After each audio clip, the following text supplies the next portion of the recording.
Dados de pesquisas internacionais apontam que o Brasil é um dos países que mais mata defensores de direitos humanos no mundo.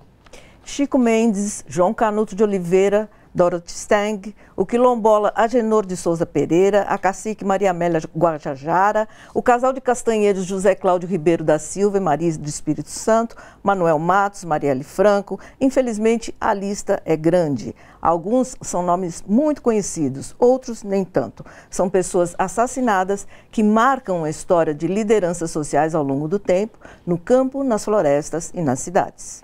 Aos nossos entrevistados, quais interesses que apertam esses gatilhos?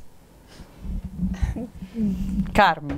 Bem, boa tarde a todos que estão nos assistindo, todas, né? Os interesses são claros, né? A gente tem um Brasil dominante, desde quando se vem da descoberta, tal descoberta, que na realidade é uma invasão. É um país dominante de uma minoria, que domina, né, e que incrusta em nós, que nós somos a minoria. Ao contrário, nós sempre fomos minorizados. E essa minoria dominante tem os seus interesses, que é uma casta, e essa casta é o interesse capitalista, neoliberal, o interesse de acúmulo de propriedade, o interesse de não divisão, né, de desigualdade social. Infelizmente, o Brasil é rico, bastante rico, mas não sabe dividir suas riquezas, não é um país igualitário. É uma sociedade totalmente injusta e uma falsa democracia. A Joyce faz parte de um movimento de jovens, né? De jovens ativistas. Para vocês hoje, como é ser ativista no Brasil? Pensar o movimento social de juventude, né, que é o Levante, é pensar a capacidade que os jovens têm de se indignar com essas profundas desigualdades presentes na sociedade brasileira. Assim como a Carmen colocou, o Brasil ele foi saqueado, né? Ele já existia aqui enquanto os indígenas estavam aqui, os negros foram sequestrados do continente africano. Então, é impossível pensar o Brasil de 2019 se nós não nos indignarmos de qual forma nós fomos conformados enquanto sociedade, né? Então, pensar a nossa realidade em 2019 parte da realidade de entender a nossa história, entender o nosso passado. E mais do que isso, se indignar com o nosso passado, com o nosso presente e desejar coletivamente construir um novo futuro. Né? Na sociedade brasileira, alguns elementos eles estão enraigados. Então, o racismo está incrustado na nossa sociedade, uma sociedade patriarcal, marcada pela exclusão, marcada pela segregação. Nada disso é leve, nada disso é discreto. É muito explícito que nós estamos num espaço desigual, onde nós somos explorados e a maioria custeia uma minoria que nos explora cotidianamente. Então, militar e se organizar no movimento de juventude é, sobretudo, se indignar com tudo isso e se dispor a transformar.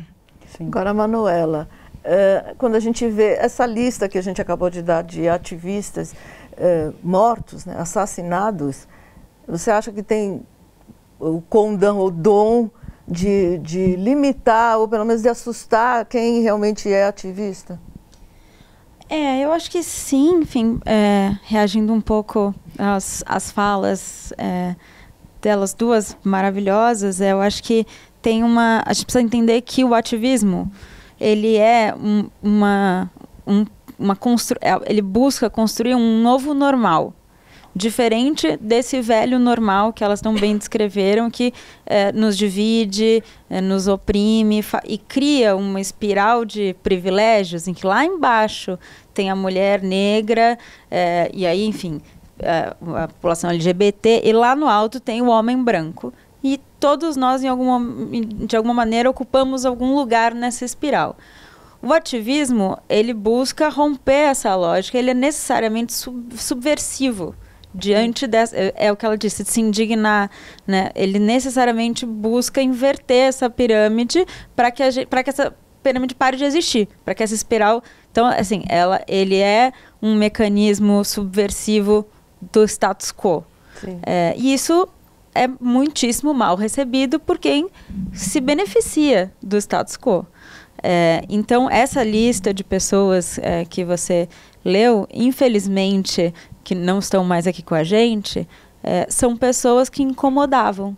E aí acho que hoje, nesse dia, enfim, que a gente lembra a Marielle, enfim, e o Anderson, eu acho que o importante é perceber como, inclusive, depois de morta, a Mari não continua incomodando quem se beneficia. Então, assim, vale lembrar que mesmo matando, ainda assim tem uma semente que incomoda, e essas pessoas no topo dessa espiral ainda sentem necessidade de falar dessa mulher, de falar da sua trajetória de uma maneira que, enfim, terrível, para que elas, matando ela muitas vezes, para que ela deixe que a história dela deixe de repercutir nas nossas histórias, na nossa história com H maiúsculo.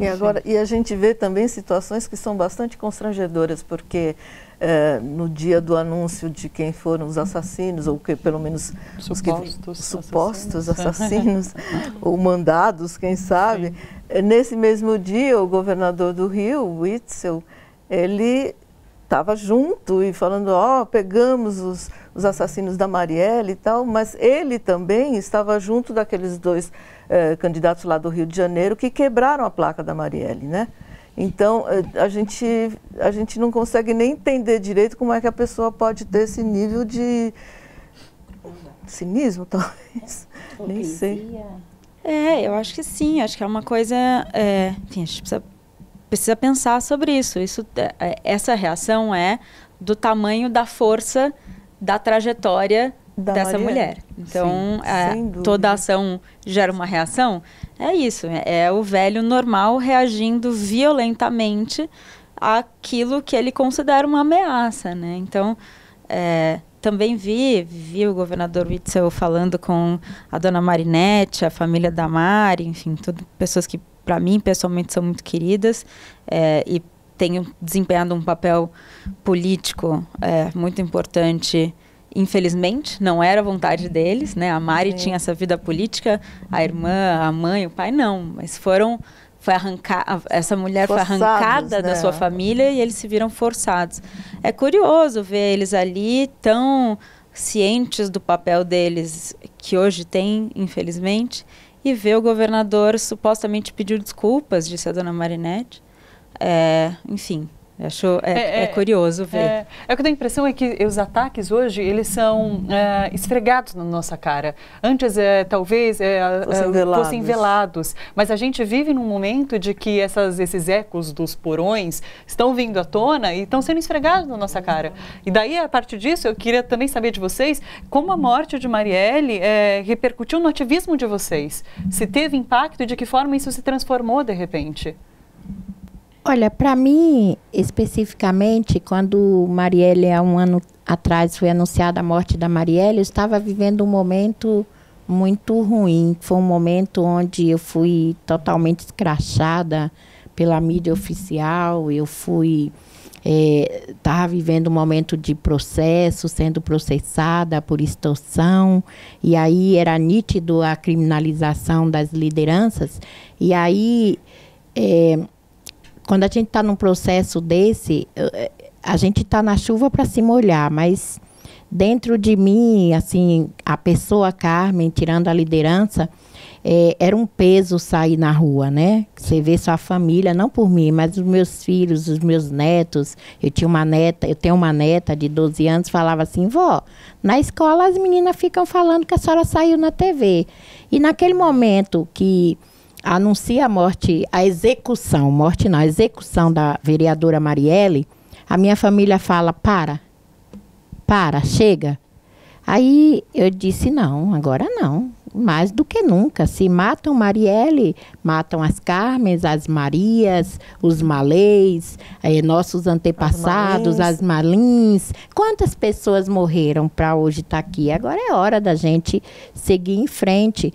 E com a morte da Marielle, veio à tona também um sentimento de que nós, mulheres negras, periféricas, de faveladas, né, de comunidades, de movimentos sociais que brigam por direito, que afloram um ativismo por necessidade.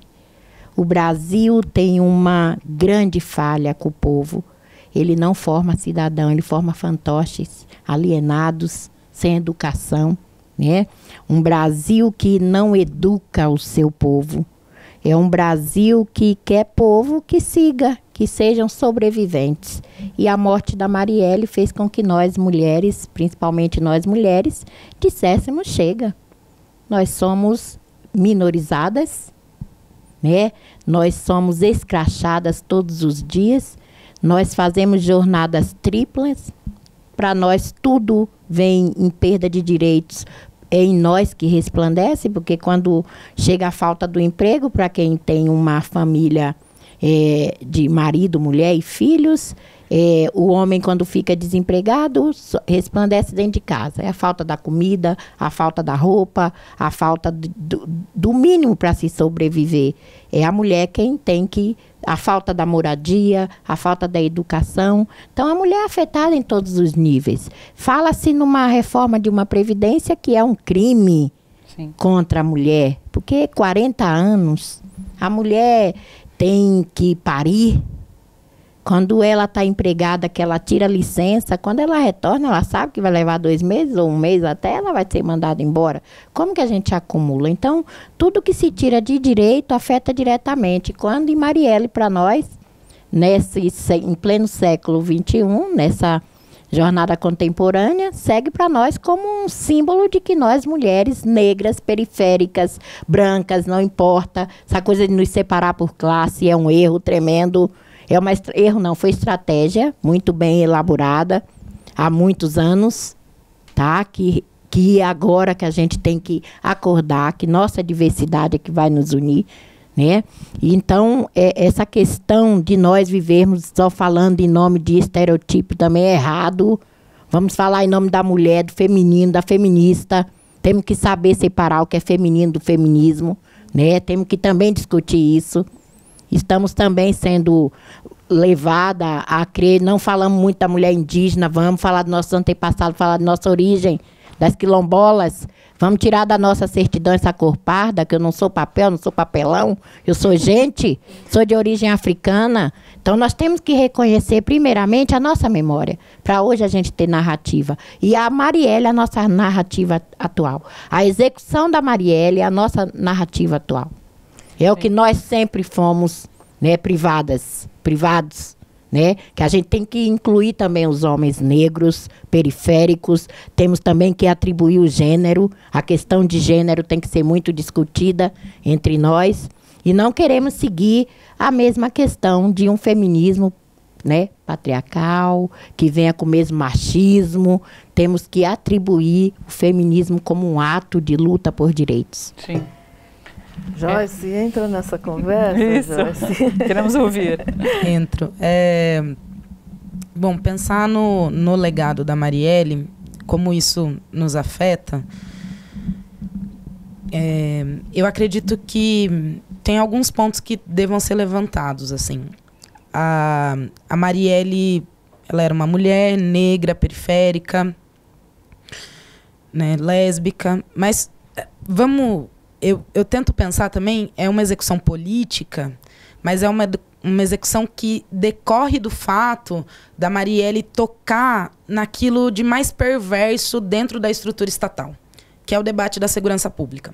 Então, pensar no legado que ela nos traz é também fazer-nos com que, coletivamente, nós assumamos um compromisso de que nós precisamos pensar um projeto de segurança pública para o Brasil que não seja letal para a juventude negra.